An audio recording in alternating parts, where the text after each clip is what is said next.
Love Her Madly by the Doors of Los Angeles. You're listening to Russell Brand live on Radio 2 from London, England, the Queen's capital. I'm sat here, I'm stood, but sat just directly opposite me is a young man who goes by the name of Matt Morgan. Hello, Matt. Hello, Russell. You're in charge of those buttons, I suppose, are you? My old button's back. Nice to see your old buttons, is it? Lovely, actually, yeah. 88 to 91 FM, Radio 2 for the BBC. If you want to email us, it's russellbrand@bbc.co.uk. If you want to text us, it's 88291. If you want to phone us, you can, 0500 288 291. Phone us with some kind of point, though, I suppose. That song was for Tariq and Lisa. Tariq and Lisa, that song, Love Her Madly. Lisa, it was dedicated to you by Tariq, who is your husband. Tariq, I think you call him, not Tariq. You said it like it rhymed with unique Tariq, yeah, like Tariq he was a Aziz. magician. You say Tariq Aziz. You do say that, mate, but he was a terrible man who did the wrongdoings during a bonkers war overseas. Tariq, this fella we met when we were flying back from San Francisco to England to be here now to do this radio show for you. He says, because his name's, what was his name? Tariq Ahmed. He goes, he always gets lots of aggro going through 8 hours he had to wait once, just for that name. Just for having the name. It's not even that good a name. I mean, I wouldn't mind if he was called Joe Razzmatazz or something. OK, Mr. Razzmatazz, how do we know that you're not up to no good? Sounds weird when you say an English idiom in an American accent, because they wouldn't say, you're up to no good, sir. Yes, they do. They say that. Do they? Yeah. Do they say that? Fair enough. Yeah, but it is wrong that old Tariq Ahmed gets such aggravation just for his name. Just for his name. But in a way, it's all been made up for because we've played that for his daughter. But he's also... For his wife. Wife, fair enough. All I know is that he had a pretty bonkers family life. Hey, how am I to know how he lives his ways? Those Ahmeds, they live a crazy lifestyle. So, he had a cat in the hat drawing. Yeah, he did, actually. No, hang on, that's for his child. Maybe we're blowing the... The child's 3, that was our point. He had an original cell from a Dr. Seuss cartoon, Cat in a Hat, or Sam. His son was called Sam, not son of Sam, the murderer. Yeah, and we thought that, a child of 3 will not appreciate an original picture from Dr. Seuss's Cat in a Hat, will he? But he might do when he's older. When he's older, yeah. He Get him some pornography then. If you're just trying to preempt what the child will like in later life, get him some lager. So, son, one day this is going to mean a hell of a lot to you, but now it'll confuse and baffle you. You don't get any trouble with your name, do you, when you're abroad? What, me? No, Russell Brand. That name opens a hell of a lot of doors out there. The amount of times I heard Russell on holiday. Sorry, Mr. Brown. Mr. what? Mr. Bland, Mr. Boone, Mr. Braun, Mr. Bra. No, Brand. Like, you're the only Brand you can trust. Like Brandy, like Brando, like Brandy. Yeah, that's the other thing. Brand, as in Brando. But not Brando, because there's no O. Please give me my hotel room. Please, can I come indoors? There's no way this barrel-scraping whore's going to wait much longer. Look at her, she's getting twitchy. Just let me in the room. No, none of that went on when we crossed to the USA. It was a glorious goodwill tour. And let me tell you, the people of America are not fairly represented by their government. They're a wonderful nation of joyous, friendly, warm people. Didn't meet a single person who looked at us as if we might have too much oil and like they might like to suck it out of us as a bit of a trick. They were mostly quite cuddly and friendly, weren't they? Really friendly. What a show we have got coming up for you tonight. Later on the show, we'll be talking to Daniel Johnston. If you've heard of him, that will excite you enormously because he is a sort of brilliant sort of singer, isn't he? Singer-songwriter type gentleman. He's a little bit eccentric. I think he's manic-depressive. He spent a lot of his life in institutions. He's a subject of the film The Devil and Daniel Johnston. He was popularised by Kurt Cobain. Kurt Cobain kept wearing a Daniel Johnston T-shirt, which made him dead famous. And it's the repercussions of that event which has brought about the fame which I myself am aware of peripherally. He's a brilliant man. And we're going to talk to him on the phone. He might be a little bit eccentric, so he's going to be very interesting. Noel Gallagher and Sarah McDonald have finally done a baby. We can only assume that it came out of her uterus. It is a boy child. We won't reveal its name yet. We'll wait till we talk to Noel, hopefully later on the show, although he might be busy having had a baby earlier today. But he's bound to answer the phone, isn't he? Yeah, he'll take a phone call. I hope he ain't going to be so obsessed with this little child thing that he won't take phone calls from his friends. Otherwise, I'm going to be envious and angry about it. Plus, I seem to remember that he was meant to be being called Russell for the first 6 weeks of his life as a kind of pledge to me. Do you remember him saying that? I do remember that, actually. Let's enforce that. Let's enforce that on this poor child. You can call it Russell. I can, can't I? I'll call it Russell for the rest of its life. Doubtless I shall soon be named as the poor boy's godfather. Right, so so coming up on the show, hopefully Noel Gallagher, the new father. Of course, he has his lovely daughter and niece as well, but this is his new first baby with Sarah McDonald. And also we've got Daniel Johnston. That's going to be bonkers exciting. Paul McKenna is turning up here. Change your life in 7 days with a bit of help from Paul McKenna. He's turning up here a little bit later with his manager Claire, who you all know from the papers as the bird that's going out with Robbie Williams. Sometimes you'll see pictures saying like, oh, look at this mystery blonde with Robbie Williams. That's her. It's Paul McKenna's manager. Don't know if she's public about that or not. Do you, Matt? She is now. She is now, baby. And that's something we'll be grilling her about unless Paul McKenna can hypnotise us into behaving responsibly and properly on air. Also, Matt, Courtney Love's in town. I just spoke to her on the phone. She says she wants to come down. I goes, come. So Courtney Love will be turning up here a bit later as well. So it's going to be a balmy show with marginalised eccentrics phoning up and wandering in throughout the evening. And look at the people in charge. We're all insane in the membrane as well, so there's no telling what's going to happen. Also, me and Matt will be telling you more about our adventures going across the USA in search of the spirit of Jack Kerouac, as all sorts went on. It were interesting. Should we play a song, Matt? Do we feel that the show has been set up properly? Yeah, I think it has. It's been set up pretty well, hasn't it? Why does it say, like, if Daniel Johnston's song Like a Monkey in the Zoo, why is it credited as Vic Chestnut? That's because that idiot Nick has put in one of the cover versions instead of the original. Nick put in the original version rather than the cover. Who on earth is Vic Chestnut? Vic Chestnut is an autumnal artist. Every sort of September, Vic Chestnut will turn up round an old oak fire. Mr. G is here as well, our poet laureate. Have you missed us, Mr. G, while we were off in the US of States? Yeah. Why did you Too long a pause. Too long a pause. Don't trust him, unless that pause was poetic licence while he conjured up a poetic image, perhaps of you and I, Matt, as cherubs floating in the clouds. It was a pinter pause. It was a pinter pause, eh? Well, pinters' pauses were mostly to illustrate the tension and violence that permeates working class culture. So you look out, Sonny Jim, because me and Matt is from the streets of Compton. Right, have you changed that record over yet? Right, I've changed over. Now we have Daniel Johnston's original version of Like a Monkey in a Zoo. Listen to this because it's really good, because it's making a comparison between his own life and the life of a monkey in a zoo. But like all analogies, it eventually breaks down when he says, like a monkey in a zoo, about things that a monkey in a zoo wouldn't do, I reckon. Here he is. It Matthew having trouble finding it? There yet. Vic Chestnut's version is still there. That is Daniel Johnston's. So, okay. If this comes out and it's Vic Chestnut, because like on our TV screen, we can see it says like a monkey in a zoo, Vic Chestnut.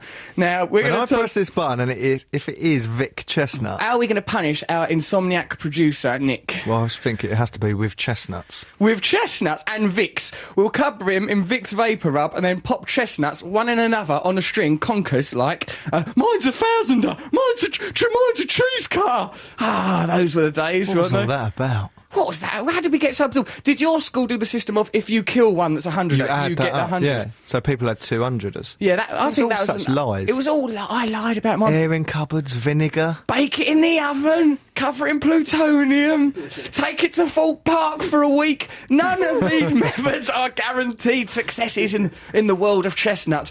One thing you can rely on, though, is the previously unheard of Vic Chestnut. Look, this better be Daniel Johnston, because he's coming on the show a bit later. It He's is, an they're both eccentric man. nodding. They're nodding frantically, but that Nick is an insomniac. That other lady there, who I believe to be called Jo, strikes me as a drunkard. Why don't we now listen to, apparently, Daniel, if that's Vic Chestnut, we'll just yank it off, yeah, Matt? And we'll get Nick in here and strip him down. Strip him down in a nude, and pop chestnuts in every hole in that boy's body. And I'm under the impression he's got 9 genitals. He's a peculiar creature from another land. OK, let's listen to Like a Monkey in a Zoo, Daniel Johnston. Chained to the wall. Daniel Johnston, Like a Monkey in the Zoo, says the title. I didn't hear Vic Chestnut there, did you, Matt? No, he wasn't present. Thank God, because the Vic Chestnut of my imagination is a vile character. Fortunately, we were able to spare our producer, Nick, any chestnut-based punishments because there was no actual Vic Chestnut there.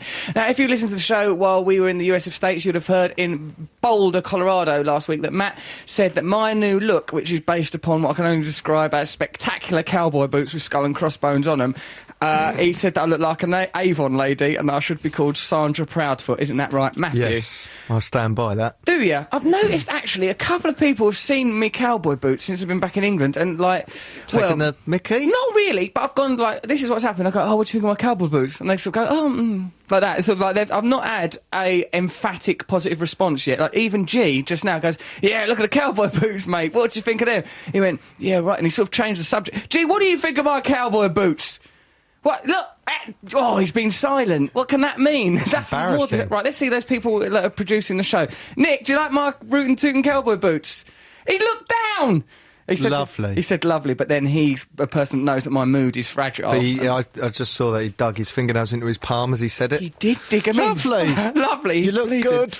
Right, that hurts. Now, why don't we then... Look, I've got this series of emails here from listeners to You need to our put a picture show. of them on the website. Well, imagine, if you can, standard cowboy boots, really going into a fine point, coming up to the calf, then a skull and crossbones sort of just above the toe with a number 13 under them. But it's sort of it's ingrained, the skull and crossbones. It's sort of like it's indented. It's a sort of a negative converse kind of... No, I think a picture is going to be speaks better. 1,000 words.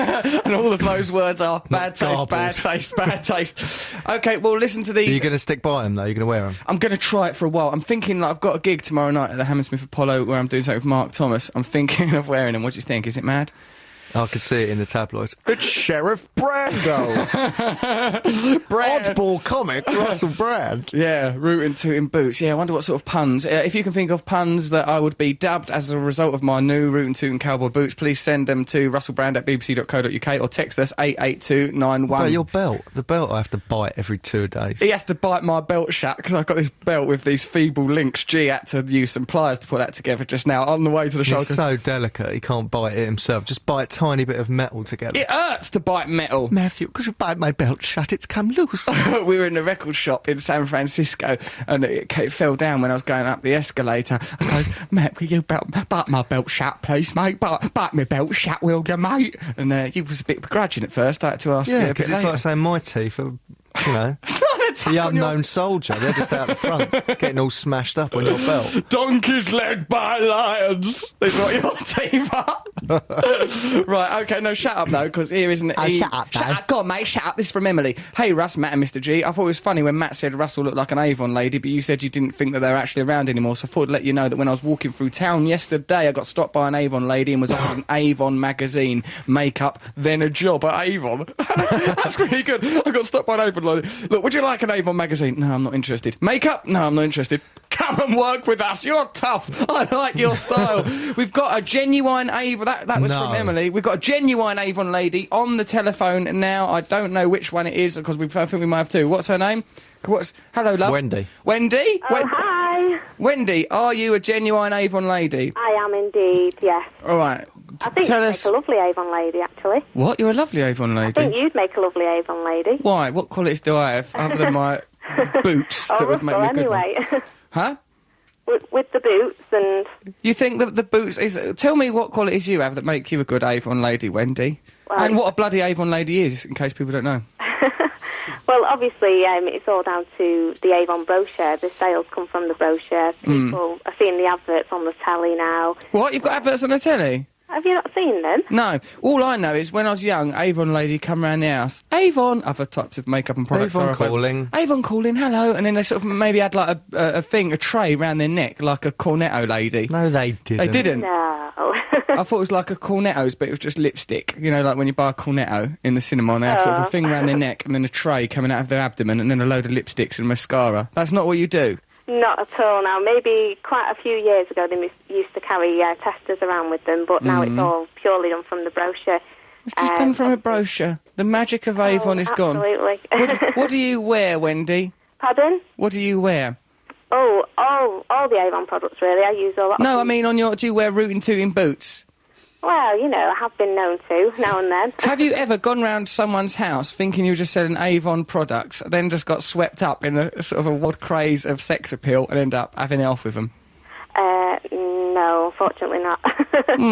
That's a shame. Not happened. I do not believe you, Wendy. I think that your initial Avon visits pretty much usually descend into debauchery. Is that a fair assumption? So it's like the confessions of a window cleaner. A little bit like that, but dirtier. Now we're interested. I liked that window cleaner brand. Hey, what are you saying, Matthew? You look like you've got... I was just thinking that I was once an Avon lady. You was once an Avon lady? Once. And I was bitten by a dog. You was assisting your mum doing Avon, weren't you? Yeah, she was an Avon lady.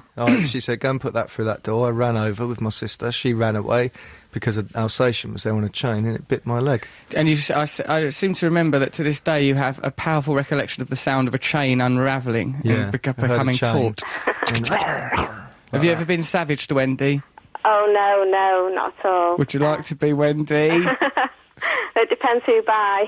An Alsatian. Alsatian, yeah. Nah, definitely An not. Alsatian sort of wearing trousers and braces, like standing up on his hind legs. Ridden by Vic Chestnut. Vic Chestnut there, holding the harness. He himself taught both of them with their lipsticks out in the Avon tradition. No. It's a shame you're not still doing Avon at the minute. It's changed quite a bit over the last few years. Don't use this as a They've platform. rebadged it, you fool. It's the same old Avon. Oh, no. Wendy, we've got another Avon lady on the line. I want to see if you are a fair representation of the Avon lady or if you are some whacked-out freak. Let's talk to our second Avon lady. Wait, Wendy, if you are going to stand on the line, for God's sake, be quiet for a moment. Other Avon lady, hello? Hello. Oh, more serious. What's your name? My name's Jackie. Hi, how are you doing? Hey, Jackie, hi, Jackie, hi, why, Jackie, why, try. Jackie, tell me a little bit about the world of an Avon lady. What the hell is it like? It's fantastic. We've just come back from a really fantastic conference. You had a conference? Yeah. Millions of Avon ladies all together down in Wales. I bet it descended into absolute filth, did it? No, it was fantastic. One of our girls won a tigra. What? She won a tigra? It's Yeah, pronounced tiger. And they're very dangerous. Make sure they get enough Frosties or they go bonkers. Hey, in the middle of the night, right, at an Avon lady conference, is everyone knocking on each other's hotel room doors and going, hey, Avon, I'm a bit bored and away from my husband, fancy an affair? No, we don't. We just go around going, hi, ding dong, we're here. Ding dong. Hello. Why not? Ding dong divas. You sound the more promiscuous of the two Avon ladies we've spoken to this evening. I'm very reserved. You're reserved, you say? Are you a single woman? No. Have you ever used sex to sell an Avon product? Never. Have you ever been tempted to erotically paint parts of your body with lipstick and said, look at this pink lipstick, how can you resist it? Come on, twist it, and then showed your nipple? Not at all. Well, I'd try it, because I think that will shift lipstick to people that don't even traditionally buy lipsticks. Yeah, right. Okay. Give it a whirl, Jackie. That is the world of Avon, thoroughly explored. Thank you very much, Wendy and Jackie. There's nothing more that they can teach us about Avon. Matt, is that I think you sexualised that too soon. Do you think so? I do. Or do you think I didn't sexualise it enough? Because I wouldn't have minded getting freaky with them two Avon ladies, and I frankly held back. You wouldn't be able to do it because you'd be a rude Avon lady. All right. And also, lady, you're coming up the drive in your ridiculous boots. Avon! Everyone doing that thing where you pretend you're not home. Yeah, hide down by the sofa, hiding away. I was always having to hide away from people. Don't know why my life was like that.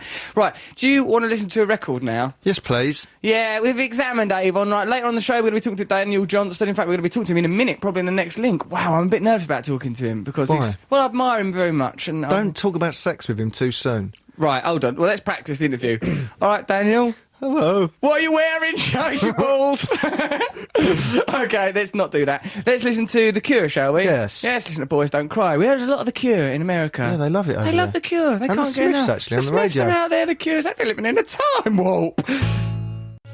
Boys Don't Cry, The Cure. You're listening to Russell Brand here on Radio 2, 88 to 91 FM. If you want to text us, it's 88291. Or if you want to email us, it's russell.brand@bbc.co.uk. I'm here with Matt Morgan and Mr. G in the studio. You can join us virtually in any way that you like to. There's a webcam if you want.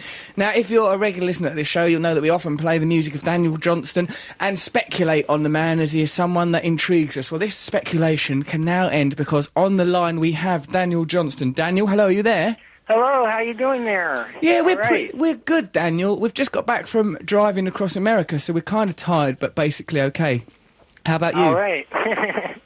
Daniel, Yes? Mate, we've got loads of questions that we want to ask you about.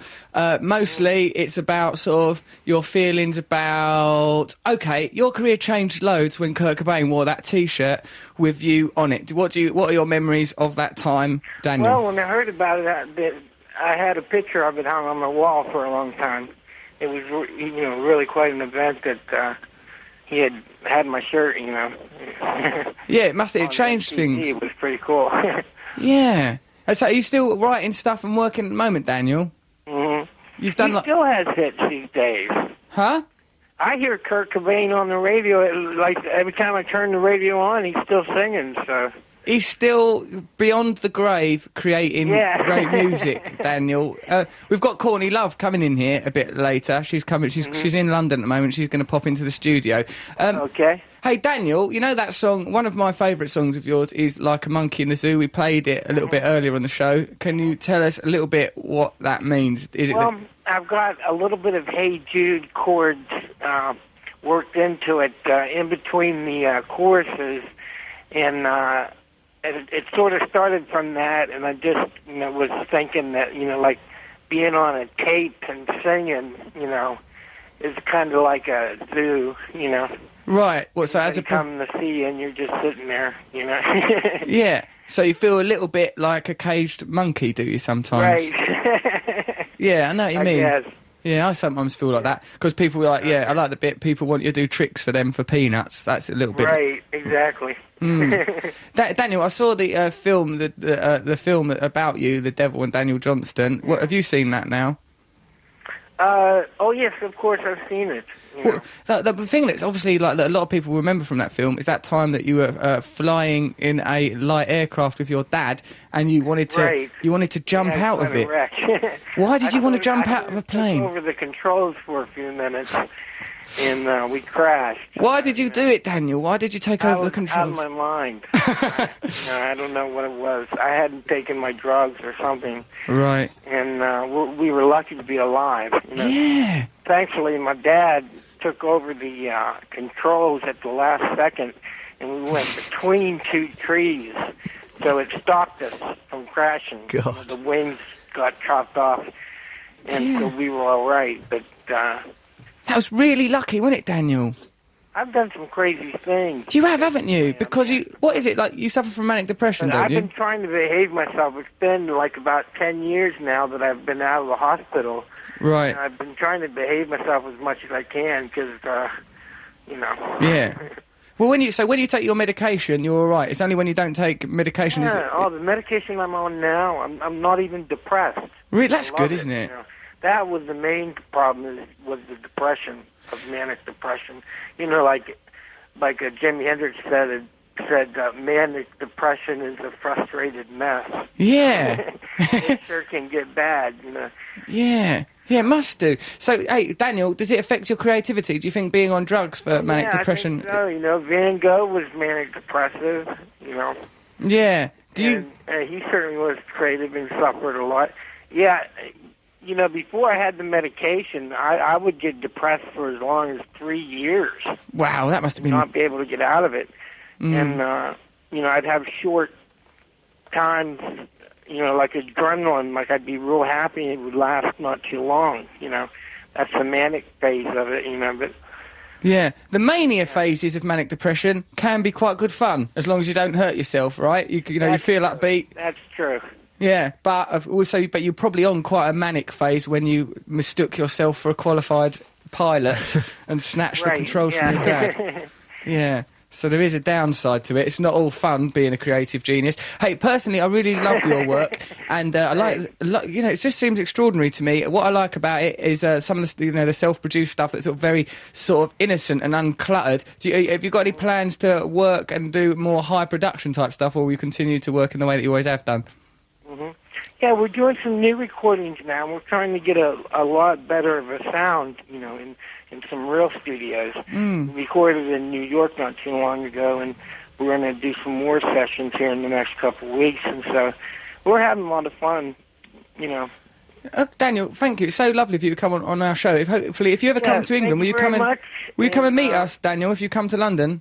All right, then. We'd like you to. We'd like you to come in here, play some songs for us. Also, who I sure would. Good. I sure would. Come, because we love you. Hey, Daniel, who's Vic Chestnut? On one of your songs, it said on has he done a cover of one of your songs? Who is Vic Chestnut? Do you know who he is? Yeah, I met him. He plays slide guitar. Oh, okay, fair enough. He plays slide guitar. That clears up. We wondered if he was some sort of villain, but we've cleared that up because his name appeared. Daniel, thanks a lot for calling. It's no trouble at all. It's lovely to talk to you. A lovely gentleman. Take care. Take care. See you Thanks, later, Daniel. Bye. Bye. Okay, bye-bye. Ah, he's lovely. He's gentle, isn't he? Isn't he a nice, gentle So we can sort of still, fella? it wasn't that his manic depression was his source of creativity. Doesn't seem so. He still seems to be all right, doesn't he, on his medication? Seems like he's happier. And I suppose so. Eventually, there's got to be some sort of trade-off. I mean, if your creativity's endangering your life and the life of others, I suppose at some point you have to take the drugs. What happened with the plane?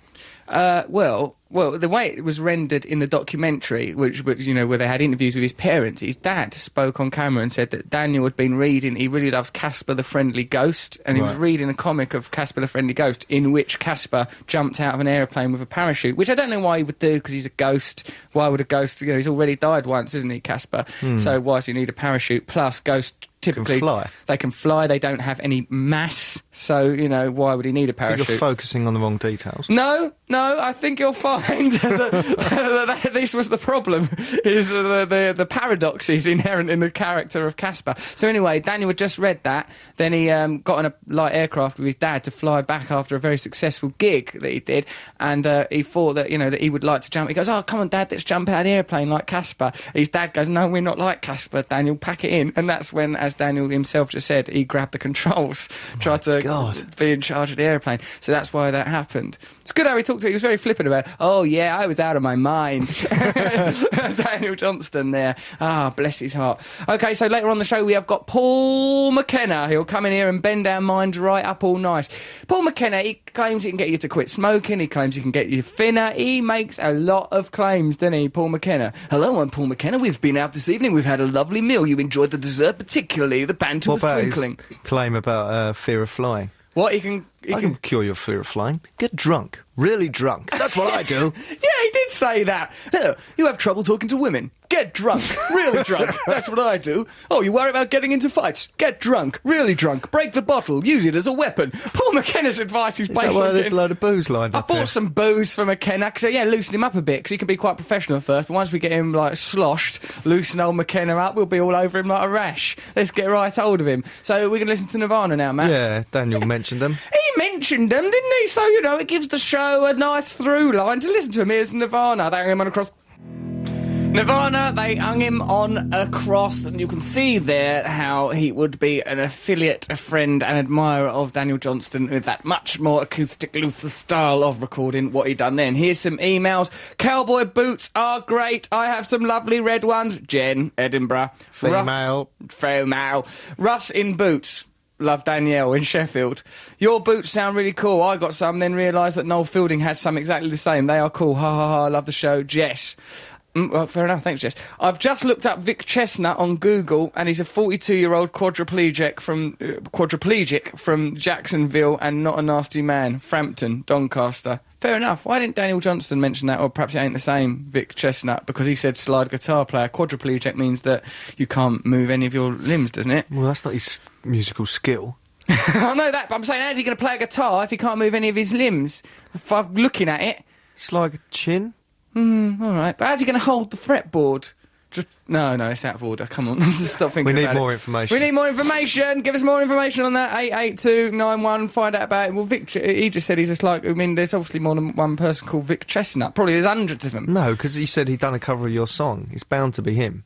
Yeah, that one's bound to be him, but it weren't Daniel Johnston that says Vic Chestnut is a 42-year-old quadriplegic from Jacksonville. That was Frampton from Doncaster. Daniel Johnston ain't just sent us a text to follow up his phone call. Hey, how's it going? There's a man in Cheltenham, says Anna, selling chestnuts, big bags for 50p. I love the show. Anna. Well, thank you. If you find yourself in the Cheltenham area and you're a bit peckish, you fancy a chestnut, have one, have some. My mum was an Avon lady when I was about 10. I used to dabble with the contents of her sample tray. I loved it. We used to get the samples to play with. What do you mean, like as toys? Well, yeah. What, you imagine there's something else? No, I just, you put it on your hand and do those little faces. I was doing and stuff. face with hands, yeah, fair I enough. don't think it was the most high quality makeup. Don't attack Avon, mate. No, in the old days. It's Oh, been now? reinvented. Oh, it's come off. God, blimey. Crikey. Look at that stuff. What's the advantage? What about Tupperware? Tupperware, Avon, Ann Summers, all sorts of All things. those things we had to play with as All kids. that. I preferred the Ann Summers toys mostly. Those rocket ships.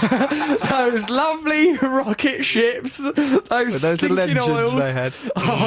All the way to the moon. All the way to the moon and back. Sometimes they lingered around the moon a little bit too long. I had to see a counsellor in the end. This is Roz from Beckenham. It turns out that still about Avon. Everyone's obsessed with it. Russell, You started it by being a lady. yeah, you're right. You're quite right. You're right, Matt. I got carried away. America, eh? It makes you think, doesn't it? Us back in America. What are the highlights for you, Matt, of our glorious trip round the US of states? Well, when I got home, what was strange was there wasn't a little phone call, because every time I checked into a hotel, put my stuff down, about 2 minutes after I come in, ring, ring. Hello? Matt, right, they've got Girls Gone Wild, Girls Gone Wild Blonde, they've got Girls Gone Wild Sexy Special. Oh, really? Okay. Is there a gym here? I don't know, but listen. What time's breakfast? I don't know, but Girls Gone Wild is a good selection. Go, first of It's all, all right. go to Shock TV. you Go, look at porn, but don't go to adult, go to Shock TV. Go to Shock TV, the adult section, that's very linear, basic Go, pornography. hang on, it's just got Howard Stern. No, go past Howard Stern. Don't get caught up with Howard Stern, he's a very great broadcaster. But Also, I'm get to Girls Gone tired. Wild. We've just driven 8 hours. I want to go to bed. Look, this is important. These girls are really wild. I want to watch it with you and then discuss it.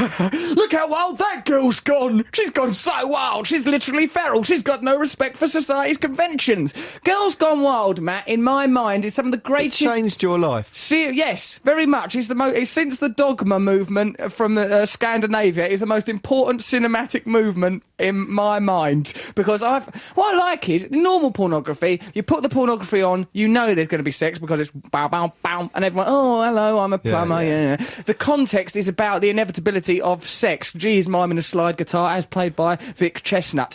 What makes me... I don't like that kind of pornography because it's obvious that something's going to happen. But with Girls Gone Wild, they're just at a nightclub and they're filming stuff, and it creates the experience of seduction because you see the girls dancing, then they go to that little truck place. Pre-planned. Well, maybe it is, but nonetheless, it's very well produced. I cannot praise What do you Girls do? Gone Wild Dance highly around enough. your room, pretend you're there. Yeah, I dress Crack up. open the minibar and drink the mixers. I spray myself with Aramis, right? Get on the cowboy boots. Where are you from? Yeah. Great, Florida. Okay. You've gone, what's that? You've gone wild, you say? Fast forward to the bedroom. Yeah, I get it. Oh, yeah, forget the montage. I'm not interested in the booby montage. Let's get to the bit. I mean, admittedly, it's disgusting exploitation of women. Let's put morality to one side, as we do normally, 9 o'clock on Saturday. But at least you were in your room watching previously done exploitation of women instead of going out into various cities across America. I'm creating my own unique Girls Gone Wild experience. Beep, beep. Hello there, I'm Mr. Toad from England. Would you like to go wild? Pop, pop. Boop, boop, be-doo. Yeah, that's right. As long as I'm safely caged watching pre-made Girls Gone Wild. I mean, it is wrong. It's abominable. And after the revolution, there will be no porn. I will spiritually elevate myself to the Porn point. can be okay. Can it, mate? I think it's wrong. I think it's the wrong thing to focus on. Some women enjoy watching porn. Yeah, well, that don't mean it's right. Some women enjoy chopping off animals' heads. Probably. That don't make it right. Why are you saying chopping off animals' heads? Because as a younger man, Matt, I used to amuse myselse endlessly. Horses are ever so arrogant, aren't they? They stand there up on their big chopstick legs, breathing only nasally. And sometimes featuring on Public Enemy hits. Don't believe the hype. So, yeah, that's a nice back reference to our belief that Don't Believe the Hype is punctuated by the noise of A, a ghost, or B, a horse. So, yeah, one of the best bits of the Girls Gone Wild experience, not discussing it from pornography, as we've said, pornography is probably spiritually wrong. But what about that bit, Matt, where we were in a hotel, I believe in Ohio, Columbus, right? And we got to the hotel and there wasn't, like, you had to ask to get the movies put on, all movies, be it, like, sort of films like, what's that one? Knocked Ratatouille. Up. Or Ratatouille, a film where a rat makes it as a chef. Imagine that! How's a rat going to make it as a chef? Woo! Unhygienic. It's unhygienic to have a rat being a chef under any circumstances, really. You'll never guess who I just see walk to the toilet. No. Porn! Paul McKenna, change your You life. just think you saw him go to Maybe the I toilet. did. Maybe he planted a little psycho bomb in my brain last time I met him, and now whenever I feel a little twinge of sexuality, I think of Paul McKenna. I know it's typical walks most past. nights when watching Girls Gone Wild. I'd rather watch Paul McKenna Gone Wild. You sure you want to see my boobies? Okay there, well, here come my boobies. You're not going to see my front, though. Okay, you have. And the way they build up to it's very clever. They go, what's your favourite body part? Oh, it's my boobs. Let's see your boobs. Do you shave down there? It's very clever. The way they manipulate people with low self-esteem for financial gain. So yeah, go on. You were in Columbus, Oh, yeah, Ohio. I was in Columbus, Ohio. They didn't have any movies on, and then I managed to get a bit of a rapport going with the girl behind reception. Like, when we all came back from eating a meal, I was sort of chatting to the girl in reception, was like, talking to all normal, and I thought, I wonder if I'll be able to chat up this girl. By rapport, generally, it means confused, embarrassed gulf between him and that person. There was not a confused, embarrassed gulf that had to be crossed. I'm talking in a language you don't understand. Oh, Persianek. How about it, Core Blimey, didn't I? No, nothing. I tell you what, mate, that woman was bedazzled by me. Paul McKenna just shuffled by again. It's definitely Paul McKenna. It's not my sexy mind, honestly. This time he had his trousers and pants down, though. He really had gone literally wild. Yeah, I was just talking to these girls, and I thought, I wonder if I can chat that girl up. Then I thought, probably no, I can't. So I thought, what I'll do then is I'll go, look, I can't sleep, so I'm probably going to... Yeah, I said in an innocent way while chatting to the girl in the hotel. pathetic. No, listen, this is mind manipulation. Paul McKenna couldn't do any better, right? I realised, I thought, right, hold on, I'm going to go upstairs now, and I haven't got the movies on my TV, but I don't want to phone down and ask girls I've already been chatting to if they'll put pornography on my TV. So I goes, I got such jet lag, I can't sleep. I don't know how I'm going to sleep tonight with all this jet lag. Girl in reception, what can I do when I get to the room? And she sort of went, well, I guess you could watch some movies. Yes, I said. Oh no, you've Get cut out movies. the bit where you went, well, I'm so tired, I could either go for a walk or, I don't know, watch a movie or something. Go for a walk. I could just wander the streets, I In suppose. this industrial state in which we live. I could look at the industry, I suppose. I could be like a Steinbeck character looking for work, an itinerant worker man with my idiot big lumbering mate. If ever anyone goes, I might just go for a walk. Yeah, They're, what do you they're think? up to something. I No might one just just go goes for a walk. And if they do, they just go and do it. They don't go say, I'm just going to go for a walk. Peter Sutcliffe would nightly tell his wife that he was going for a walk, and if you're calling Peter Sutcliffe the Yorkshire... Oh, right, yeah, no, I suppose, retrospectively, he was out of order, that guy. So Russell's done all this, right? Then I went upstairs, right? I goes, oh, yeah, and I goes, maybe put movies on my... And they go, okay. And then I went upstairs and goes, yeah, actually, I'm not going to go for a walk now, Deborah, girl behind reception, so do put movies on, right? So, then I turned off my TV set while they did it. They put on movies, but they just put on stupid movies like Ratatouille and Knocked Up, which is a good film, by the way. They just put on those sort of movies, not Girls Gone Wild style movies. So then what did you have to do? Ring Uncle Matt. Because I'd said to him, put movies on my TV. And I goes, you might as well put movies on my mate's TV as well, right? And then, Because he likes to watch the same porno movie and then talk about it afterwards. Some weird discussion group. okay, everyone, sit down. Hope you've brought your notes. Now, we were watching Best of Breast, Girls Gone Wild series. Now, I particularly enjoyed Mindy. Now, I thought she was a confident girl, and I liked the way when Loved her relationship with camera. Brilliant. Scene 2 in the bathroom. She used the camera beautifully. It's like she was born to it. The bathroom scene was excellent, Judy. Well done. Well done, Mark. I can see you've got some interesting illustrations you've made there. Let's show those to the group. So he phones me up and says, what did you say? I goes, Matt, they've just put bloody normal movies I on. need adult movies. They put normal movies on. Phone down and say that you want... Have you got adult movies? And I did have, I think. No, you at that stage... Oh, I had normal movies. And you Yeah. went, phone down and say you want adult movies and then just say, oh... For a laugh, can you give them to my mate as well? And then he did do that, and then they put adult Because movies I on... didn't care. They You work did in a care, you hotel. filthy pervert! Right, then they put movies just on his TV. I had adult movies then. And not Russell- mine! They gave I'll him come it. to your room. Give me 20 minutes. I'd be right down. I said, no. And he goes, well, phone down. So then I had to phone down and go, I asked for adult movies and on my mates for a laugh as well. He hasn't got his. And I said, he really wants them. You didn't, you I did. dirty, I said stinking, that wretched He's pig. been after him all night. I don't know if you've noticed. Oh, right, yeah, he was saying, he was being pretty weird downstairs. They didn't say that. They loved me down there. They didn't. They think I'm the new Hugh Grant. They meet men like you every night who are too embarrassed to I'm ask probably for going to porn. go for a walk or sit up in my room indulging in an act of onanism. Don't know which yet. Don't know if I'm going to strum I lonesomely. love all these movies. It's a shame that I've seen Ratatouille, I've seen Knocked Up. seen 'em. Is there any other movie movies you've got. Oh, yeah, no, actually, yeah, there's 300. It's the tale of the Spartans. No, I've seen that. Yeah, seen that. Oh, you said you watched Ratatouille. What's your favourite scene? The scene where a rat makes it as a chef. He becomes a chef against all odds. I'm bored of it now. Yeah, I mean, I like seeing a rat make it as a chef as much as the next man, but I can only watch it 10 or 11 times. For God's sake, have you got anything, like Ratatouille, but instead of a rat making it as a chef, a girl going sort of wild? Have you got anything like that? She sort of makes it as a slut. Because of her low self-esteem, she's sort of propelled forward into making it as a girl with some boobs out. We've got some things like that, sir. Put them on my telly. I'm an animal. Then phone him up afterwards and apologise. I've just done something so terrible. Take all the films off. Take them off. I don't deserve pornography. 10 minutes later. Hello. Look, I've said some foolish things this evening. Could you put Girls Gone Wild? I think I saw someone I recognised that film. I'd love the chance to watch it again, or something like it. Yeah, she's probably in the background of all of them. Anyway, it's to do with a case that I'm working on. I'm a detective, didn't I mention it? Anyway, put them back on. Thank you. Oh, those girls, they've gone so bonkers and wild. Why don't we put on the Jesus and Mary Chain? I suppose the news is coming up quite soon, is it? 5 minutes. Put the Jesus and Mary Chain on. We'll go outside, greet Paul McKenna and his manager Claire, who we might very well be grilling about her private life. Let's put on the Jesus and Mary Chain, then we'll put a bit of Newsy Poos on. Jesus and Mary Chain, the hardest walk. That's the walk back down to reception in the hotel to tell them that you do want pornography after all. Girls Gone Wild! Spring break! Paul McKenna is out there. I just see him. He's sat there with his manager and her dubious private life. Not to mention my stylist, the notorious Sharon Smith, who just went, oh my God, look at you, what are you wearing? Oh no, criticised everything I was wearing, Matt. She did in that. What did she say about the boots? She didn't look happy. So we'll talk to her on air about some of my fashion choices. Here is a text message from Noel Gallagher. Hey Russ, I'm going to get my head down, mate. Well, give her 10 minutes to recover. She's just knocked out a baby. Oh, no. Oh, come on. It's what Jesus would have wanted me to say. He lives inside my mind. He gives me instructions. He's telling me to start a cult group.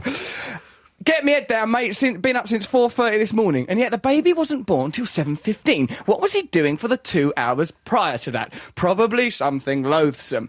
By the way, there is one name you could be given for wearing cowboy boots: an effing square! Exclamation mark! Exclamation mark! That's from Noel Gallagher. Congratulations, Noel and Sarah, on your delicious new baby human being boy child that you've had. Let's bring him up anyway. He can't just go to bed when he wants. Yes, he can. He's meant to be in a band. He's meant to be in a band. What kind of a man is he?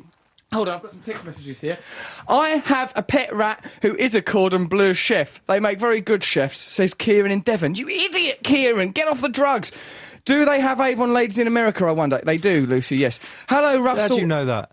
What? You just said that with authority. What? I say what I like. I want, can't I? The news is coming on later. If you want facts, listen to the news. If you want comedy, there's a bit. This is from someone calling themselves Leron. While you were discussing Girls Gone Wild, boys, I used my time to find some words of wisdom from the man himself. This is a quote from the mouth of the man and the legend himself. Very reliable. He said about his music, I assume, other people write about the bling and the booty. I write about the pus and the gnats. To me, that's beautiful. Who? What man? About? Vic Chestnut. Oh, right. That's from Vic Chestnut. That's Vic Chestnut. Well, let's analyse Vic Chestnut's words again. Other people write about the bling and the booty. I write about the pus and the gnats. That's why you've never heard of me. Because people like bling and booty, pus and gnats. Why would those two things be together? Well, I suppose they represent the darker side of life. Yeah, what, a gnat? Hey, I'm a gnat. I'm really living in the underbelly of life. Have you ever considered what it might be like to be me? I Why don't think so. decided things had a G on the front, like GNU and GNAT? Stupid waste of a G, if you ask me. If you want, a good place to put a G is in the corner of the room, writing a poet. There, that's Mr. G's right there. Hello, Russell and Matt. Vic Chestnut is disabled. Amazed you haven't heard of him. The man is a legend. There's even an album called Sweet Relief 2, which is a collection of his fantastic songs covered by other great artists. Look him up. We will play him next week. We'll play Vic Chestnut probably even this week, if we can get his records. Oh, the producer looks confused and baffled, but that's his general stance in life anyway. Hello there, says Rob from Preston. Love the show, it's great. I listen every week to your podcast. Yours and Matt's American adventure last fortnight has partly inspired me and some friends to go on a road trip in the US next summer. Have you got any tips? Yes, we have. We'll be back with those after the news, as well as Paul McKenna, who I've just learned is the UK's leading non-fiction author, selling over 3 million books. What? Get lost. Well, that doesn't make sense. Well, Paul McKenna, people are buying up. McKenna. Change your life in 7 days with a bit of help from Paul McKenna. Your life is a shambles. Look at the way you walk, talk, and smoke fags. Right, okay, let's have a bit of newsy poos. Look out the window. What's going on in the world? It's absolute balderdash, isn't it? For more details on this crazy bonkers world, 88 to 91 FM. This is Radio 2 from the BBC. Here are the sales. UMass, the Pixies. You listen to Russell Brand on Radio 2. Before that, it was the news. Before we go any further, China, where are you? Are you in Tibet? Get at it! Get right out of Tibet! China, are you letting people practice Falun Gong? Let them practice Falun Gong! They want to practice Falun Gong, let them practice it. It's none of your business what people do. Paul McKenna's here. He will change your life in as many ways as you can imagine. Hello, Paul McKenna. Oh, it's lovely to see you. It's lovely to see you, you big, sexy brute of a man. Oh, that's my kind. Stop it. Do you remember last time we met, Paul? And it was me, you, Matt, several other people. Some of them were famous, I believe. Deck out of Ant and Deck, Robbie Williams, sat round the table. Yes. And you admitted, quite out of the blue and out of nowhere, that you wanted to have sex with a chimpanzee. Well, I didn't actually just admit it out of the blue. It was that you said, and you know, I had a couple of shandies, you know, myself and Matt had by that stage.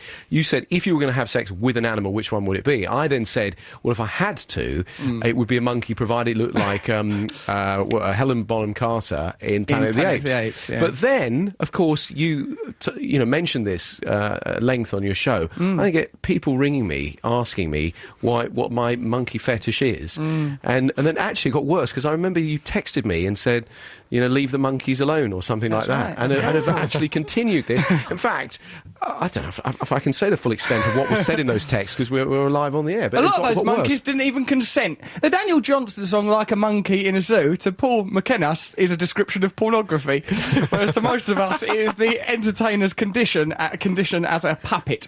Paul McKenna, let's learn some facts about you. Okay. Hypnotist, writer, and television personality. Well, I'd like to dispute all but one of those. You got this off Wikipedia or something, didn't you? You can't believe anything you read on there. Can you not? Oh no, it's absolute rubbish. The whole thing. Anyone. Well, actually, it's not anyone can go and write anything on it. There are certain people who have got the power to write whatever they want, and other people who can't for some reason. Why are you using this as a forum to attack Wikipedia? Because the monkey China stuff's all over his page. There's monkey stuff all over his duvet. There's a link to And that. I wish to deny it. They were all consenting, all of them. Those monkeys, they didn't know what they were doing. It's a shadow of a monkey. He thought he was having a hard time with Michael Jackson until he met Paul McKenna. Bloody hell, Michael was the responsible owner. What wouldn't I give back to... I'd love to be back in Neverland, or sometimes land, occasionally land, when Michael's had a bit too much Jesus butter, or whatever he called it.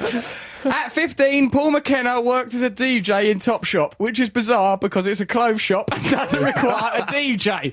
What were you doing in there? Well, it was to play records. That they had, I suppose it was the first sort of in-store, music system, that happened. And so when my, friends were all stacking shelves in Sainsbury's on a Saturday, I'd be surrounded by pretty girls and be playing records. It was brilliant. Had you already mastered hypnotism and hypnotised the girls into standing round you, their jaws agape, baffled and confused? And when you hear this song "Waterloo" by ABBA, you will take down your skirt. Was it that kind of technique you were employing? No, that came later. Yeah, and I'm interested in this, Paul McKenna, how you learned how to delve into people's minds. Sometimes you have a dabble inside my brain, don't you? Of course. Yeah. I have a dabble in many celebrity brains. You do have a dabble in celebrity brains. I remember when I met you, of course, I was a celibate young gentleman looking forward to a career in the priesthood. Look at me now, little more than a pervert, occasionally having to pose as an orangutan for my master, Paul McKenna. Paul McKenna, how is it that you tell us what on earth, sort of like people like you, Darren Brown, David Blaine, all these hoaxsters, charlatans, the type folks that we have to tolerate in our culture. How is it you've learned your mind-bending skills? Well, from you a book, radio. actually. You shouldn't leave great big pauses like that, Paul McKenna. It was a sort of Pinteresque pause. It was Pinteresque, for but there's been too many drama. Pinteresque pauses on. It's like a bloody production of The Homecoming. It was actually from a book. It was a book. Actually, what happened was I was working on the radio. I went one day to interview the local hypnotist. I used to do yoga and meditation. I had a bad day that day, and why? What happened? I had a row with. Was the zoo shut?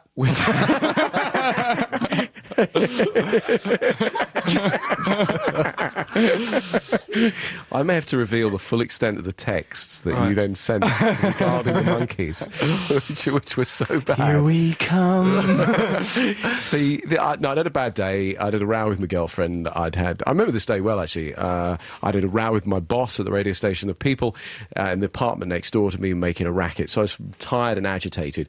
And I showed up, and the hypnotist said, would you like me to demonstrate this to you? And I said, yes, absolutely. Let the healing begin. I was very sceptical. Right. And I felt very relaxed, quite euphoric. And so I borrowed some books from him and then started hypnotising my friends to lose weight or quit smoking. And it pretty much worked. And then I'd be at a party and everyone would say, make Fred think he's a kangaroo or something. Right. And we'd be off, But with your fat, smoking slob mates, seeing them pretend to be a kangaroo would probably be quite good fun. How come all your friends were smoking and fat? Well, not all of them were, but some of them were. Right. Well, they weren't after I'd finished with them, obviously. I mean, I had done my, Yeah. Because in all seriousness, Paul, the dabbling you've done in my brain's been very successful. Now, it seems to me, because you've helped me. Like sometimes before I do a performance, Matt knows, he's worked with me a very long time. I get a little bit anxious, worried about things. And in the old days, good old days, it would just be some nice heroin or booze to get me relaxed. Don't do drugs, they're bad for you, right? And but now, flatulence and chanting, and I go off and he does. He chants in a room. What do you chant? Just like Russell Brand is the best. Come on, Russell Brand, you're bloody great. You're such a laugh, good old Russell Brand. Your fashion sense is beyond question, Russell Brand. Right, okay, on with the show. I do Hindu chanting, bit of Buddhist chanting. I mix and match. I mix up the dogmas and doctrines. Yeah, do a couple of Hail Marys, do a couple of Hail Hitlers. Bang, I get out there. I have a hell of a time in that toilet. Lovely place it is, lovely atmosphere. And I do some of Paul McKenna's techniques as well. What I remember, what's important is situating your being in your stomach rather than up in your head. Breathing, positive visualisation, transplanting negative self-image with positive self-image. Very helpful, Matt. Could stop you from being... I'll tell you what, you should cure him, Matt Morgan. What a hypochondriac. Yeah, please. On that trip, right, here's what he had. Asthma, food poisoning, Saturday night fever, the lurgy, everything he had. It's like him. Nikolai, the bloke who gave both Freddie Mercury and Kenny Everett AIDS. Allegedly. Allegedly, that might not be true. Matt is a similar sort of health condition to that poor chap in his final months. Every day there's something new wrong with him. I had asthma and it was proved. I had to go to a doctor. Yeah, he went to a doctor, but imagine if you go to a doctor and go, oh, doctor, a card, I'm feeling wheezy, help me. The doctor can't go, get out, you maniac, because that's how your doctor spoke, wasn't it, Matt? He's a crazy Chinese man. Crazy bonkers Chinese man. Can you help hypochondriacs? He listened to my chest. I breathed and he went, yeah, you're very wheezy. Yeah, probably just putting it on. I bet you... You can't put on a wheeze. Of course you can, listen to this. Help me, I'm Matt Morgan.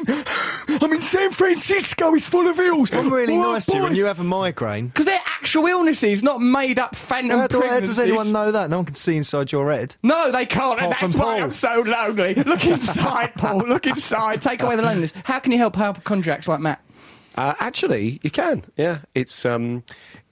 If in all seriousness, grow up. That's how. That's a good technique. That would work. But actually, all it is your worry thermostat, if you like, is set too low. So everyone worries about their health, but some people worry way too much. Yeah, Matt, he worries about it all the time, constantly. But there's actual. Yeah, but hypochondriacs think there's something wrong. No, but there are Hypochondriacs symptoms. I'll just pretend to have an illness. There's a website which actually I probably shouldn't say this, which helps you diagnose whatever it is. Monkeysinbras.com. I think I found that website. Yeah, I thought First so. one. And people go to it and they spend hours on it. Maybe I've got this, maybe I've got that. Yeah. Doesn't help, does it, Paul? Oh, it makes it worse. He shouldn't be allowed on that It's only website, should he? it was asthma, which I had as a kid anyway, and it returned when I went to San Francisco. Yeah, what about the All of a sudden food I've got a brain poisoning? tumour. You said you had food I poisoning. had a bad stomach. You said that you couldn't walk one day. Other visions of Christ. He said he had another. It's just unbelievable. I the put up with litany so much from you. of conditions. I'm and illnesses. depressed. I was dreaming about my nan, but we're in a spaceship. All this stuff he comes out with, and I have to tolerate. And go, hey, that's all right. It's just because you're far away from home. You're a crazy genius. Which animal was it that you wanted to have sex with? I think what did I want? Seahorse. No, I think I would. Well, you said seahorse now. Seal. Oh, it was a tiger. That's right. Yeah, you said it was manly. That's right. I remember. Yeah. That's what I look for in a sexual partner. Manliness. And Matt wanted flamingo because of its egg hole. Egg hole. Yeah. No, Yeah. because it was pink. Yeah. It's got long legs and Not very bit of a elegant. flirt. Cheeky, lovable, good sense of humour. Sassy, but not rude. A couple of G&Ts pop out with a flamingo. But on one leg though, not very stable. Yeah, I know, but you're Not holding with the way the he'd main treat it. Matt body. wheezing up behind it, prodding its egg hole with his angry yes! Give us a kiss, darling! It won't take long. Give us one of your lungs, darling! Breathe some life into me! Old Matt wheezing his way across the states like Nana Moon. Paul, what's your new book at the moment, then? My new book is I Can Make You Rich. Can you? I believe I can. You can make Yeah. you rich. Well, I can make me rich. I'm already rich. telling you this book. I'm actually already rich. I know you are, because about that time when we went for dinner in Los Angeles and I sort of sneaked off to pay the bill, right? And then Matt told me that you went, did Russell just pay the bill then? That's ridiculous because I'm fabulously wealthy. He should keep his money before the bubble bursts. People will get sick and tired of that rhinestone cowboy look he's trying to sell. Yeah, you are already fabulously rich, there's no doubt about that, Paul McKenna, and you've used your brain to create that condition. Well, yeah, the book is about making money. I studied people, I spent time with people like Richard Branson, Philip Green, and the sadly late Anita Roddick, Stelios, all sorts of different I people. didn't know she was dead. Yeah, she died last week. Yeah, Oh, no, that's sorry, the week terrible. before last. Yeah, We yeah, was in America, weren't we? We didn't know, that's a shame. But I spent time with them and studied how it is they make money, and then I taught the systems. They all have the same sort of template. What is that template? Well, really, it's about you have to find a way to add value to either solve people's problems or make their lives better, and then charge them for it. So if you invent something that makes everyone's life better, or people want you, or entertain them, or something like that, people will pay for it. But what Richard Branson did, for example, he's sitting on airlines in the 1980s, and there was one movie, I don't know if you remember this, everyone watched the same movie, these dreadful little headphones, the seat's uncomfortable, the food was awful, and he thinks, I'm stuck here for 8 hours, if I had an airline, what would I do? You know, and he designs his airline inside his mind, and then he writes it all down, and of course revolutionised the airline business. But the other half of the book is about finding emotional wealth, if you like, is feeling happier in yourself. Because what I didn't want to do was just create more miserable rich people. Because a lot of people who got a load of money are really miserable. They've got no family life, no friends, no quality of life. So half of it is conditioning your brain to be... But this is the question I would ask you. If you had all the money in the world, what would you change? What would you keep the same? So would you change your friends? Would you change what you... they'd go. Right? Would you change what you eat? Would you change Would you change what you laugh at? Would you change where you live? Would you change what you drive? I mean, I don't know. All the things that you say you keep the same, I think, is where you're already living rich. All the things that you change is the things that you perhaps where you need to get richer. Right, so there you are, Paul McKenna. OK, that sounds like a good book. It could be, what would I change? What would you change?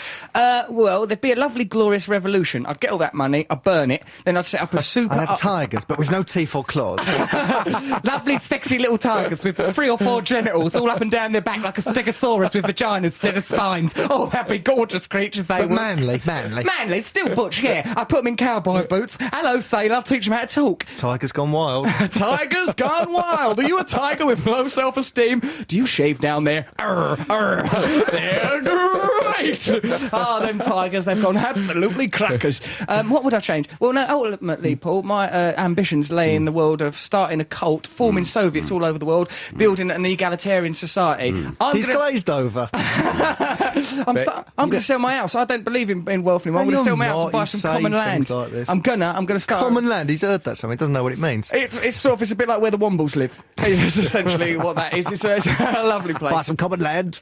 Uncle Bulgaria, he'll look after it for me. It's going to be smashing. No, I think that we need to change society. Why don't you use your hypno powers to help me with the revolution? First of all, I'm going to become dead famous. Yeah. Then we're going to set up a sort of a political movement. It's non-democratic. It's going to be based on setting up 50-man Soviets the world over. We'll all live very peacefully and lovingly. There won't be money. That. We're getting rid of religion. Yeah. What's a 50-man Soviet? 50 people. They live in an independent unit, all looking after each other. Why Have 50? roles within that society. Because I just read it in the back of a book once called Communism for Beginners. It's very... Well, the back of it was very interesting. I didn't get beyond that. It looked a bit dense. Yeah. I didn't like some of the drawings, you know.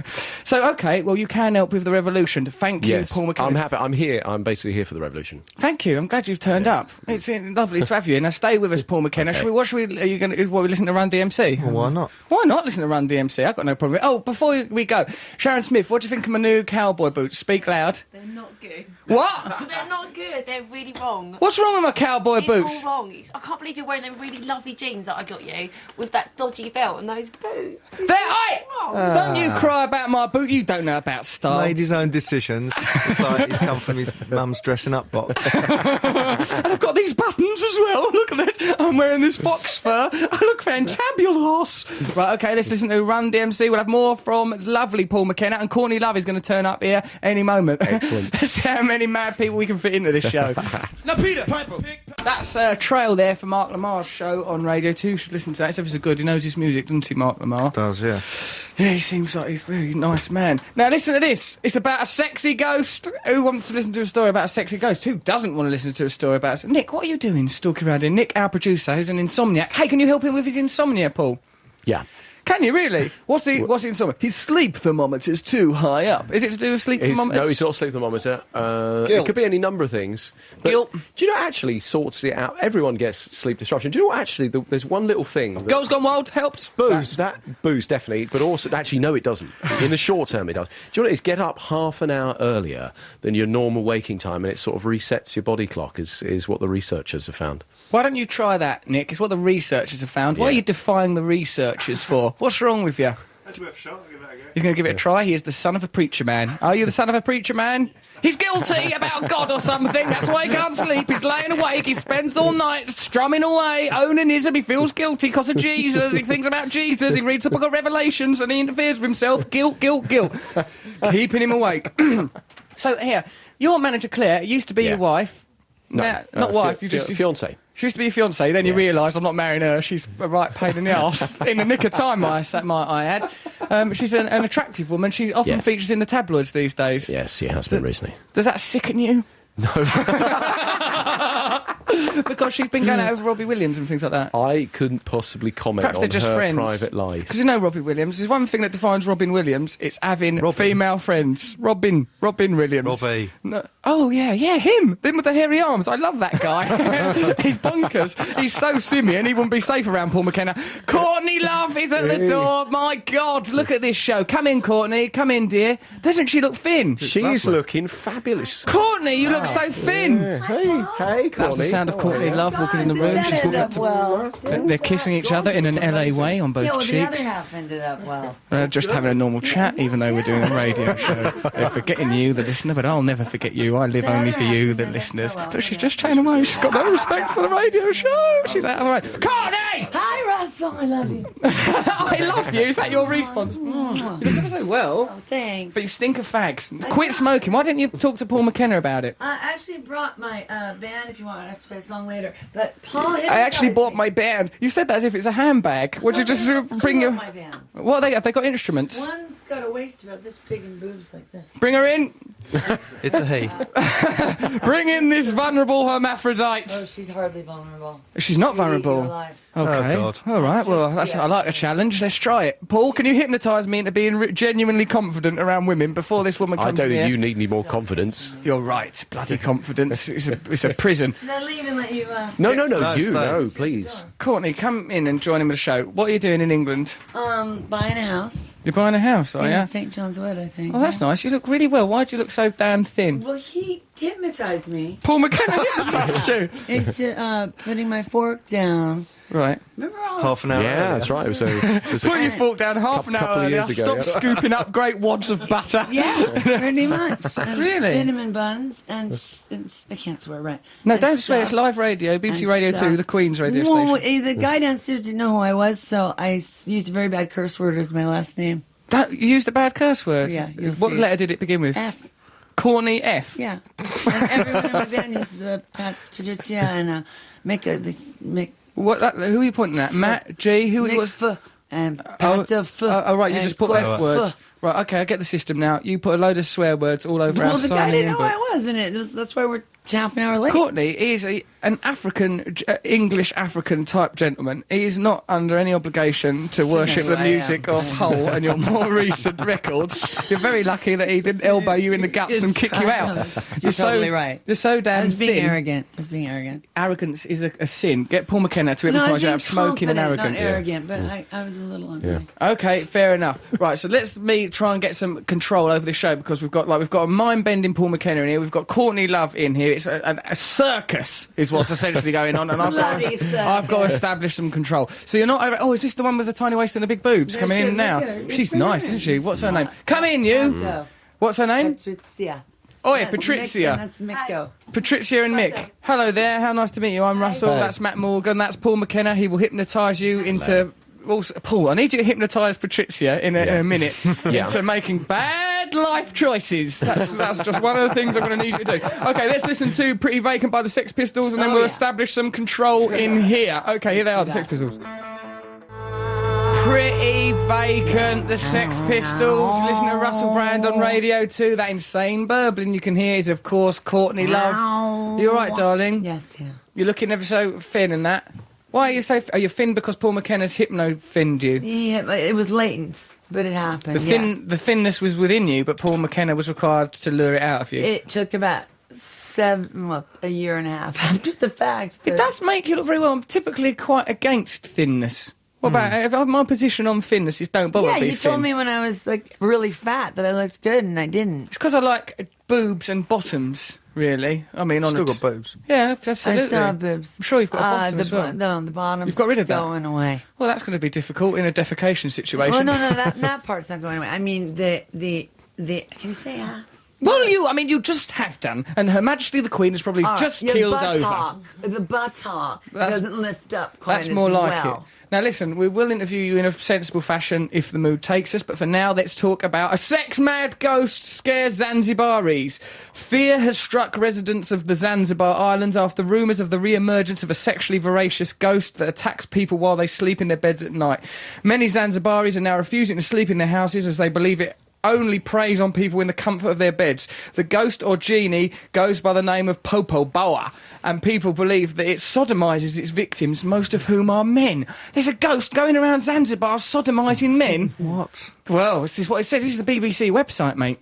In recent years, the residents of the semi-autonomous Tanzanian island claim that Popo Boa only visited the islands during voting, such as in the contentious general elections in 1995 and 2000. But to the surprise of its many current residents, the ghost has reappeared when there is no polling of any kind. Well, there is some polling. Hello? Ghost polling, right up at the bottom. Smoke and smells. In the latest panic, he is said to be striking in the north of Zanzibar Island as well as in central Pemba.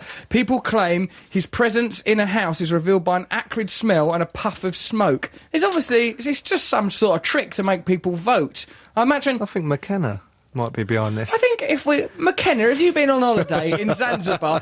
Paul McKenna is standing for president of Zanzibar. If you don't He vote would be for so McKenna, much more gentle, though. you're going to get really bummed out if you don't vote McKenna for trouble-free anuses. Victims then speak of... check this out, Matthew. What you just said was incredibly perspicacious because the last sentence I read was, it was revealed by an acrid smell. We all know Paul McKenna by his acrid stench. The acrid stench that accompanies McKenna around the world. Some think it's his manager, Claire. But, we couldn't possibly confirm that. It's an acrid smell and a puff of smoke. Victims then speak of being in a trance or dreamlike state as they are molested. I've been in a trance and dreamlike state with Paul McKenna, and yes, it improved my confidence before stand-up, but it very nearly ruined the state of my trousers. Paul McKenna is using his mind-bending skills... Courtney, when you lost weight, did you notice that you may have lost mass from your bottom, but you also gained volume inside it? No. As Paul McKenna rummaged around like a naughty magician. The Paul McKenna experience, I gained more confidence. Yeah, because I had a lot of what you just said, plus post-traumatic stress disorder. But the other thing he hypnotized me for, it did not work at all. 1 a.m. he hypnotized me. At 2 a.m. I was back at it. Really? Yes. It was about a person. Right, and, okay. And I called him in quite a bit of distress, and I said, this person is driving me nuts, and it's a very bad life choice. Right. And he said, It turned Legal out issue, to be legal issue, It turned out to legal be issue. one. It's not a legal issue. I'm not saying any names.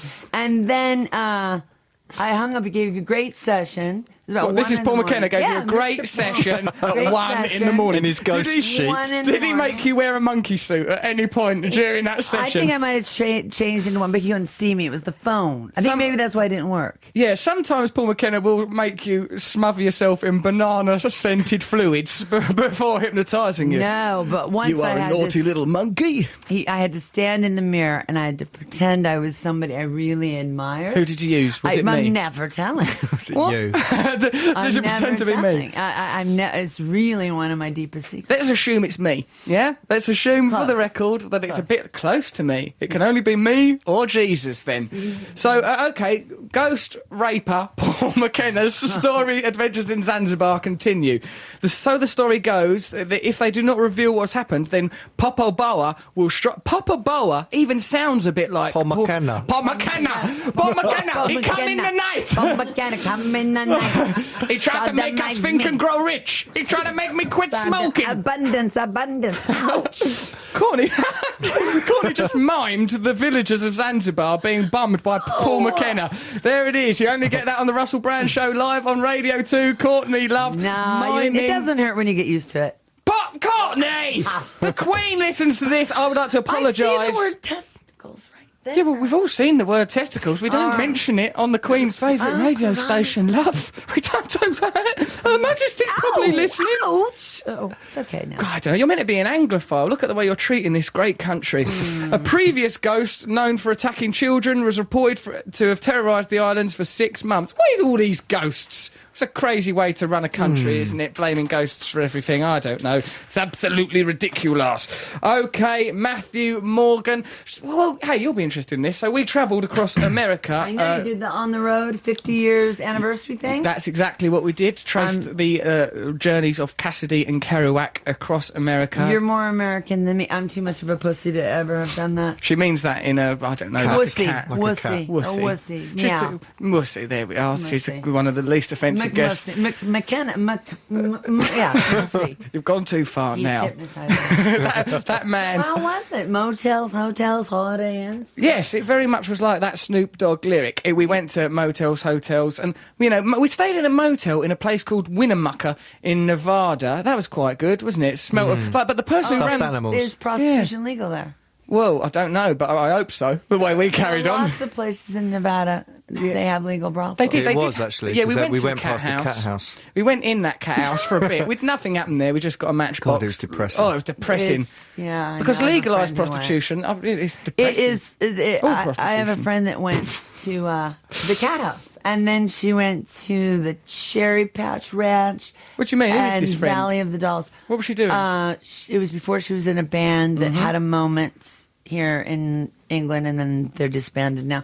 But I thought she was going to get. They made them wear all the same wigs and really dark lighting. Well, that's not good, 'cause that And ruins the They were all variety. really unattractive. She thought she was Right. become very wealthy, and mostly it was locals. $15 for the full thing, and you only get half, $7.50.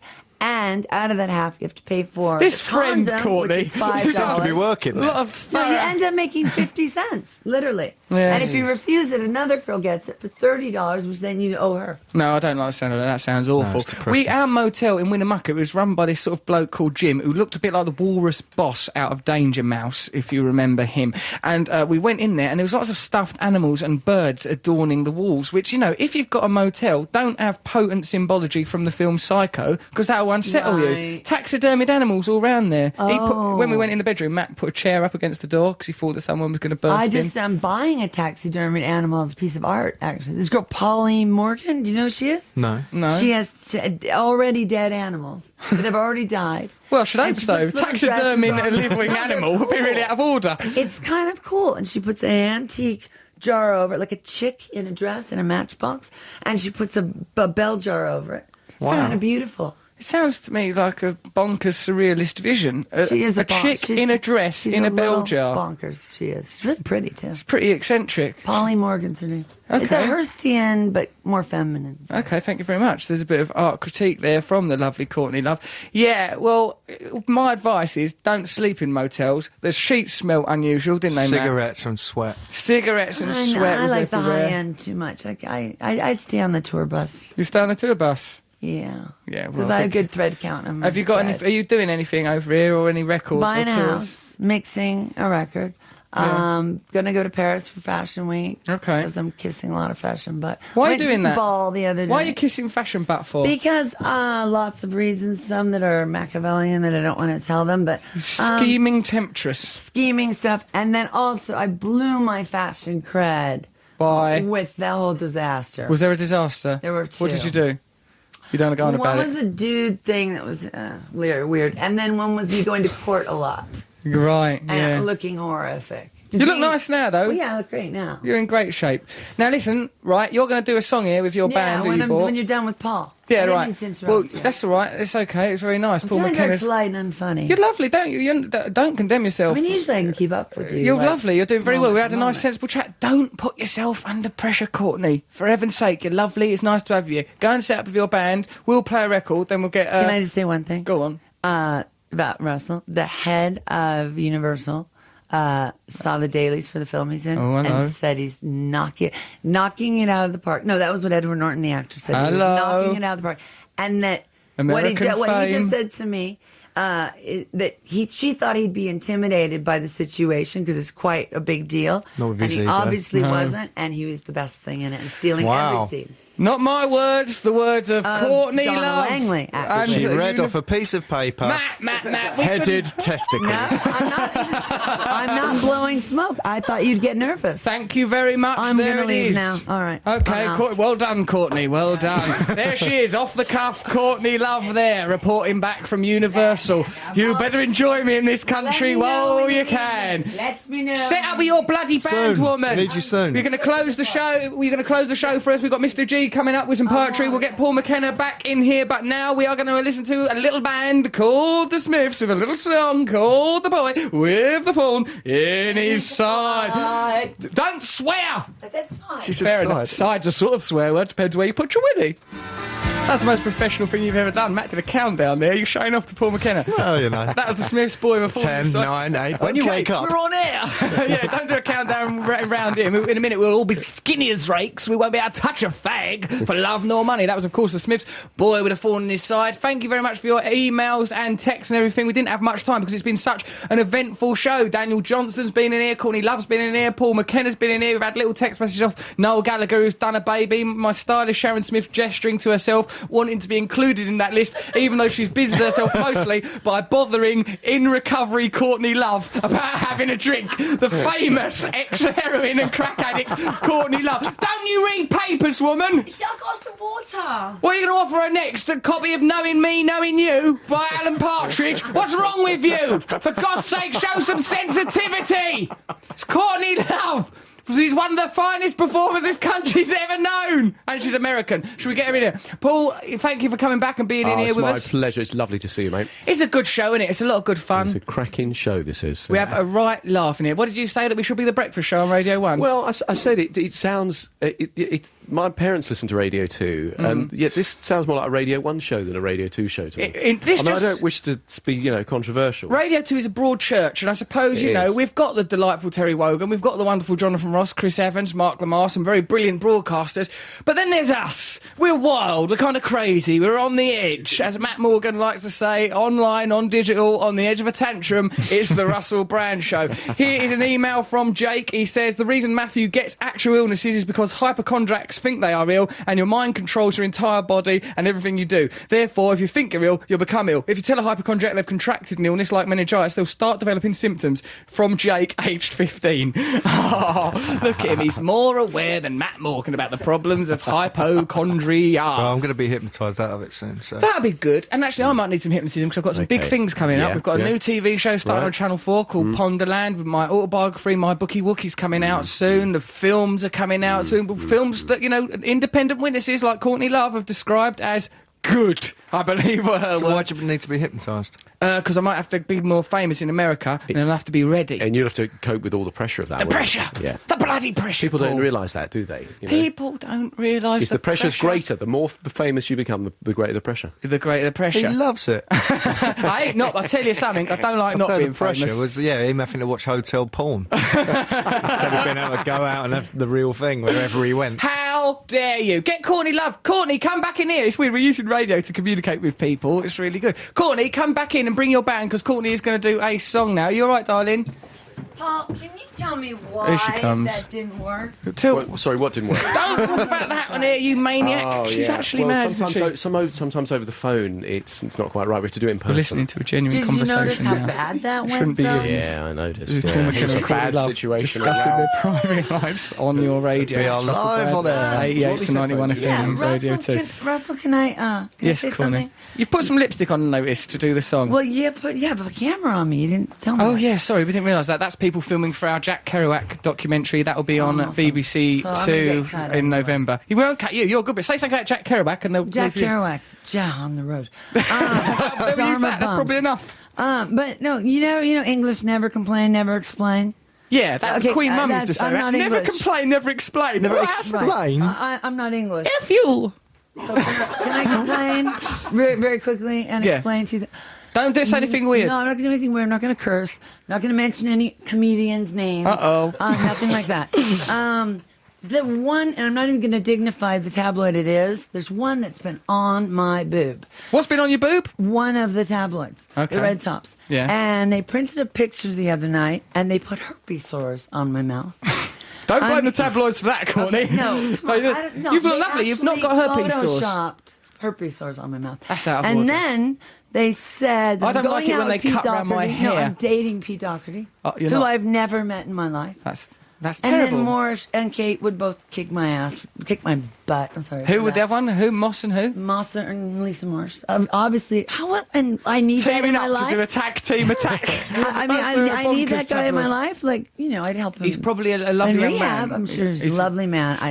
Anyway, that's all. I just wanted to Okay, say you that. wanted to get that off your chest. Have you got any other yes. potentially libelous particular insanity to vent? The wife of a rock star who is on Celebrity X Factor said that I gave her 15-year-old son drugs, which I died before I gave him minor drugs. So that really made me mad. Well, too. often the conditions underground are quite tedious. That's Some it, I'm LSD done. might lift the The mood. rest is all true. All right, fair enough. You have well done.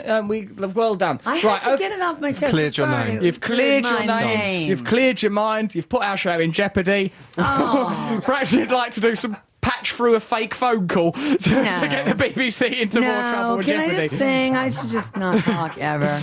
Right, no, you should talk. You're a great talker. We love you very much. I'm We're not on the honoured game. to have you on our show. Right, okay, so you're going to do your song. Remember, look, we've got 5 minutes to show end, so don't... Can I sit down? Mikko. That's yeah. Mikko. Mikko That's is our guitarist. Larkin. Mikko Larkin. Don't let the song be too long, right? Because we have to wrap. We need 2 minutes clear to wrap it up at the end. It's Mr. a G little does bit long. It's a about phone call. 3.5 minutes, so we have to start No, now. stop it in 2 minutes, Court. All right, here we go. Cool, love. What's the name of the song? It is what it is. It's called Sunset It's Marquee. what it is. It's We've got called the news. Sunset Marquee, Paul. Funnily enough. Okay, well, so this is Sunset McCall, McKee, by Paul McKenna. Poor Paul. We decided to do this one because he was here. Let's go, Mikko. Right, go on then, off you go. Closer to the mic. You have a mic. Mikko! It's long. Follow me back to the Sunset Marquee. Lock ourselves into the room and gamble it all and lose it on me until the sorry ends. It will not happen again, and I can tell that we are never gonna be friends, and I can tell that you're lost, and I can tell this is gonna have a bad end. Baby, you weren't worth the cost. Till I'm black and blue, so cynical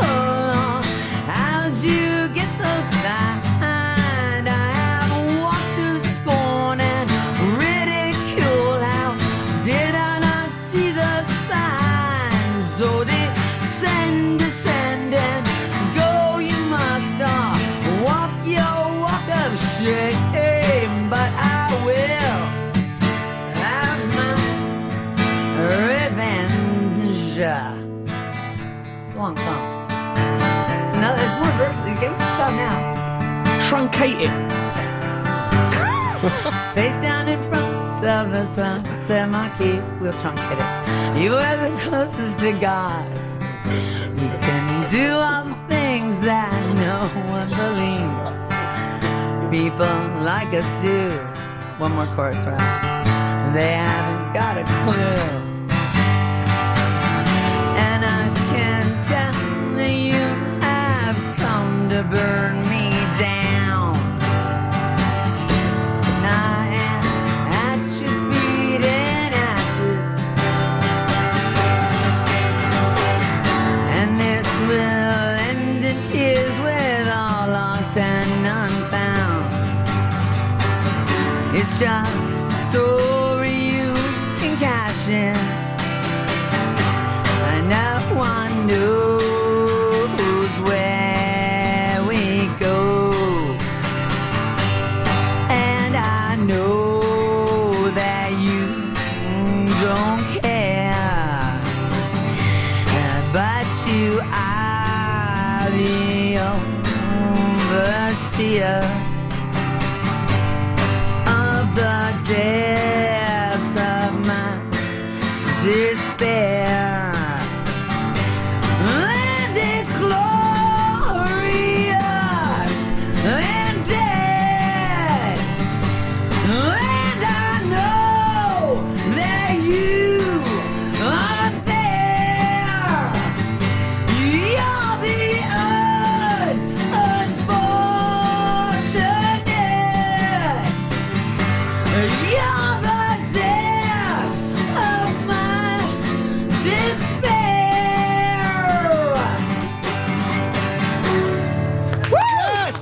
Excellent work. That's Courtney Love and Nico with Courtney Love's new opera, Sunset Marquee. That's had a fantastic. long way to go. I like you I got into truncated it. It was good truncation. You got into it very well. Mr. G is now going to summarise the show. Please welcome our poet laureate, Mr. G. All right, yes. Okay, this poem's called Flying High. Shut up while he does the poem on the radio. Good evening, this is your Captain G speaking. Welcome aboard Morgan Airlines Flight RB16. We'll be cruising at a high altitude through territories unknown, discovering Courtney's secrets and Avon treats beyond the phone. If you glance by the window seat to your left, you'll see Matthew struggle to juggle both the buttons and bite the belt. Whereas by the seat to your right, Russell takes a walk up the aisle to request an in-flight movie. Could it be? Yep, Girls Gone Wild. Hostesses will be moving throughout the plane to display our selection of duty-free, but we sold out of toy monkeys in bras once we passed Paul McKenna's seat. Stand by for laughing. Everybody hold on to someone tight. I hope that you enjoy Captain Daniel Johnston, because he's your pilot for the return flight. Woo! Yes! It's all in there. How does he do it? All on the mic. It's Mr. G. Thank you very much for listening to this show that we made for you. Let's thank all our guest Daniel Johnston. He was fantastic. What about those Avon ladies? Weren't they wonderful? Beautiful. Congratulations to Noel Gallagher on the birth of his new son with Sarah McDonald. Thank you, Paul McKenna, for coming and dabbling with all our brains. We apologise to the people of wherever it is that you're going around raping people, posing as a ghost, you filthy hypnotist. Thank you, Courtney. Love you. Wonderful. Thank you for that song. Have you done that on radio before? No. It was a premiere. It was a premiere, a world premiere. Exclusive. Thank you, all of us. Thank you, Her Majesty the Queen, for always listening to our show. Thank you, Sharon Smith, for turning up. Mr. G, what a fantastic poem. Matt Morgan. Thank you, everyone. But now it's time for some news. We'll be back next week making the best damn radio show this country's ever heard, except from when Paul McKenna used to be a DJ. Can you imagine that? He hypnotised his listeners. Never have zoos been so crowded with radio listeners. Okay, let's do it. Now it's time on 88 to 91 FM on Radio 2. Some news. This is what's happening in your planet. Boy, I love you, boy.